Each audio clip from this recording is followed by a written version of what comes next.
What's up, everybody? It's Rox, and this is my BET The Game episode 11 review. We just have one more episode left after this, you guys, and then we'll have to find something else to talk about. But anyway, let's get to it, shall we?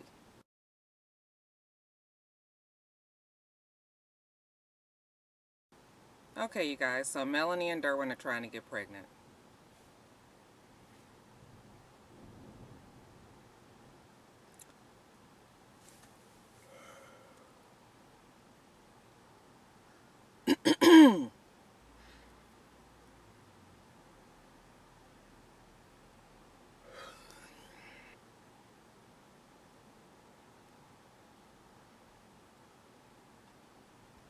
Can you say boring?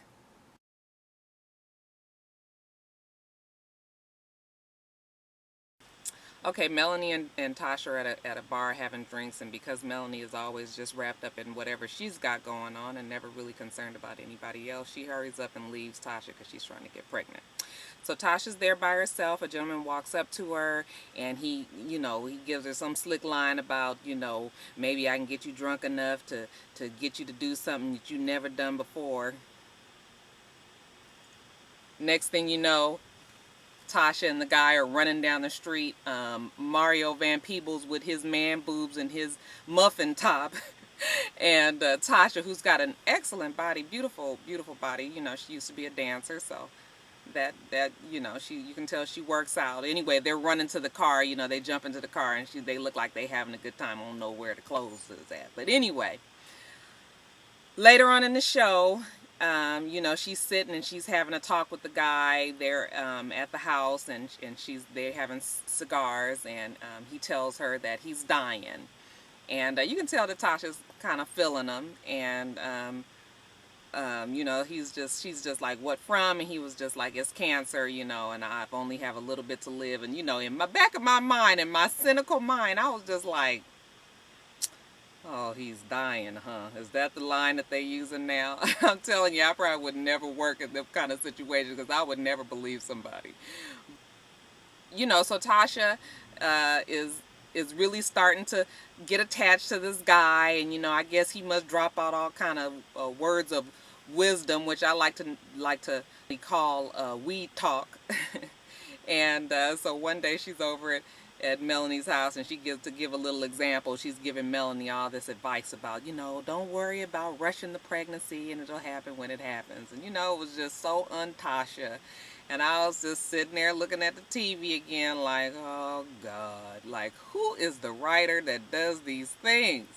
I'm telling you, I want to fight the writer, okay? I want to fight him, and y'all know I can't fight. But I will try to fight. I will try to fight him.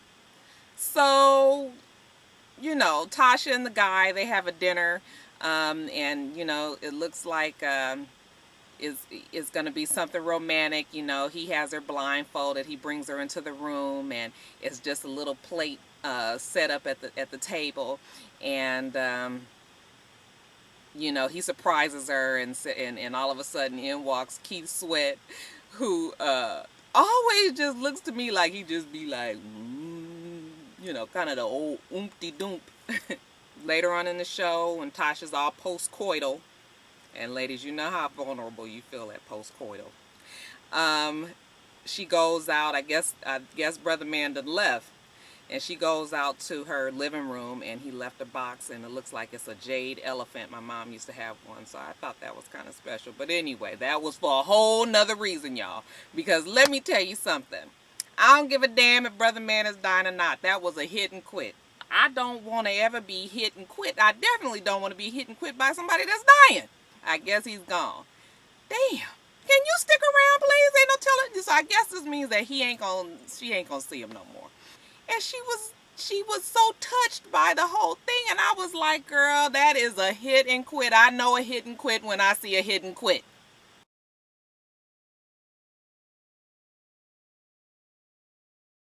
Okay, you guys, so Malik is just down in the dumps. Derwin comes over to the house, and Malik is in his bed, and the curtains are drawn, and it's dark in the room, and he is just depressed. I mean, he is full on Sarah Jessica Parker in Sex and the City when Mr. Big stood her up at the altar.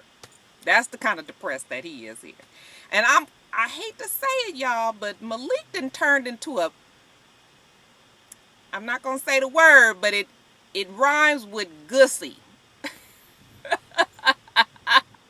So Derwin is telling him, man, you got to get up and you can't be going, you can't be sacrificing your whole life and your career over this girl. And Malik is like, I ain't talked to my woman and I'm not getting out this bed till I talk to her and blah, blah, blah, blah, blah.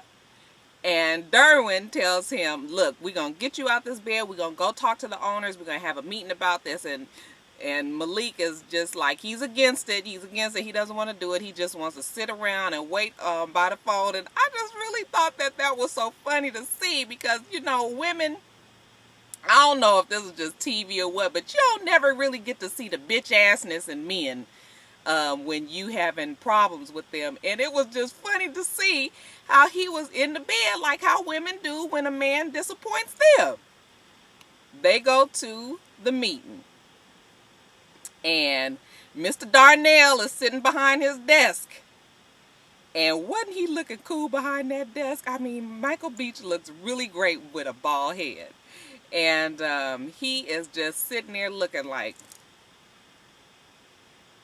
Derwin is making his speech. We want to be on the field, the two of us together, and we built this team and, we deserve to be out there playing together. And, Malik has had some problems in the past and has made some mistakes, but he, he's willing to get back out there and work for you and work for the team and do what he has to do. And I was just like Mr. Darnell, okay? I was sitting there looking like this.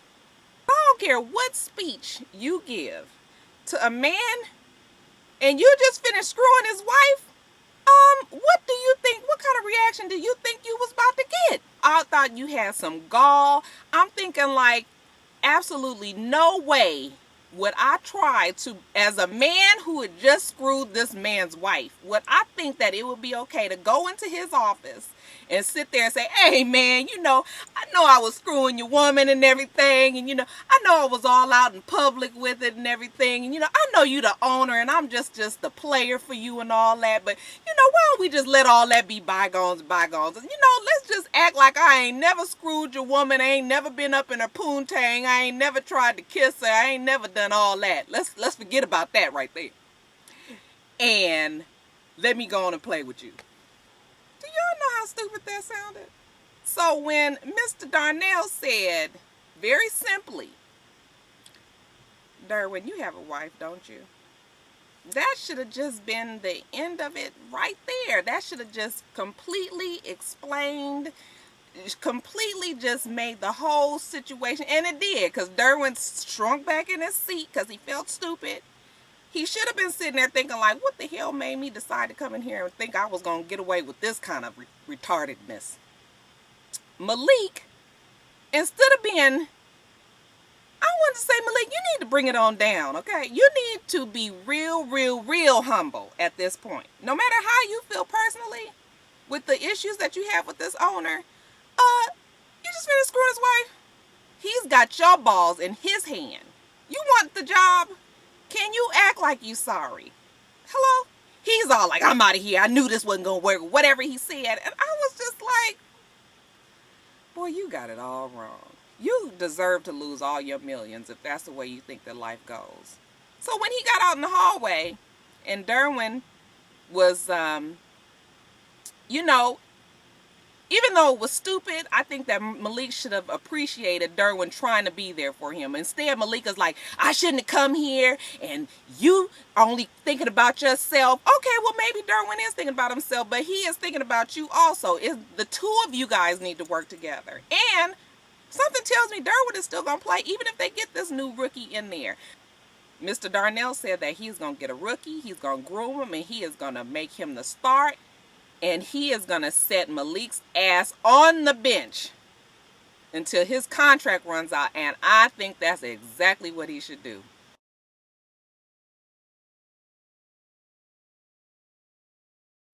So the bad of the show was Tasha's whole character storyline this week. It just didn't seem consistent with something that she would do like in a normal basis.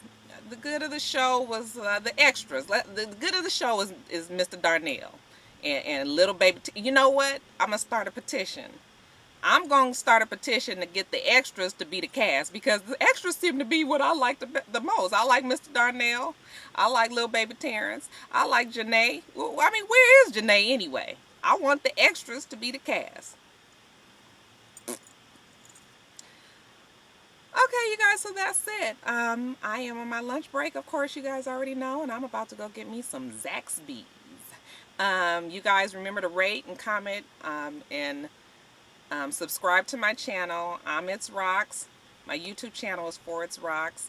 I have a Facebook fan page called itsrox, and I think I'm gonna start Twitter this week, and that's itsrox also.